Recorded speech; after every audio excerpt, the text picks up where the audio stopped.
And he began again to teach by the seaside. And there was gathered unto him a great multitude, so that he entered into a ship, and sat in the sea. And the whole multitude was by the sea on the land. And he taught them many things by parables, and said unto them in his doctrine, Hearken, behold, there went out a sower to sow. And it came to pass, as he sowed, some fell by the wayside, and the fowls of the air came and devoured it up.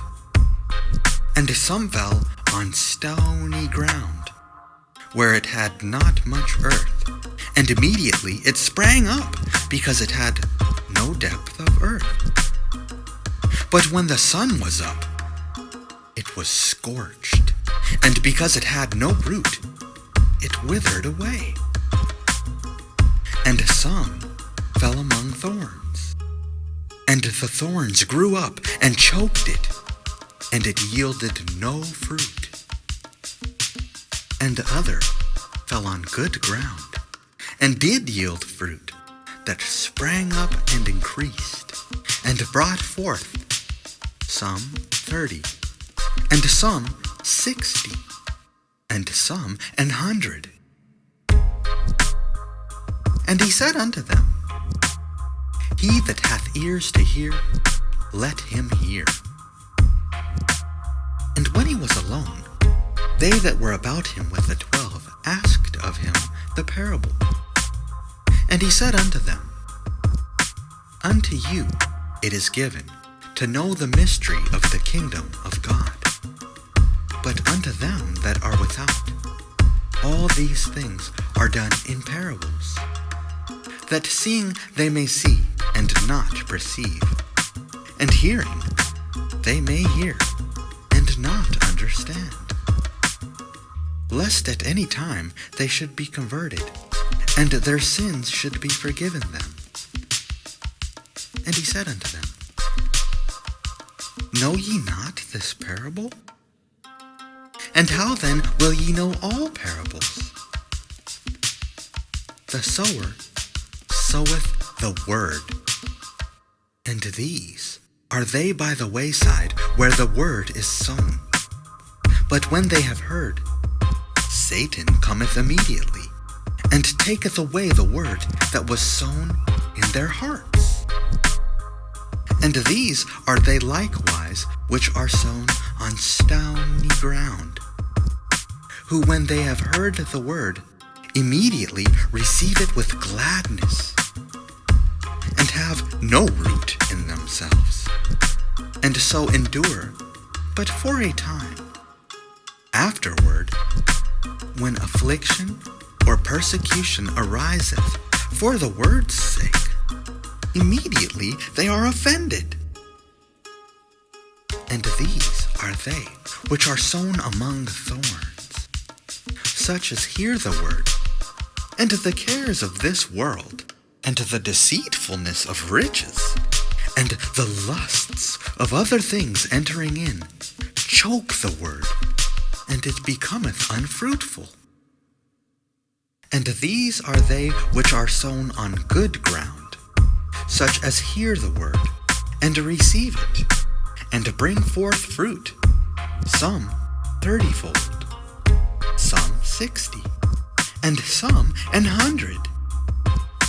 And he said unto them, Is a candle brought to be put under a bushel, or under a bed, and not to be set on a candlestick? For there is nothing hid which shall not be manifested. Neither was anything kept secret, but that it should come abroad. If any man have ears to hear, let him hear. And he said unto them, Take heed what ye hear. With what measure ye mete, it shall be measured to you. And unto you that hear shall more be given. For he that hath, to him shall be given, and he that hath not, from him shall be taken even that which he hath.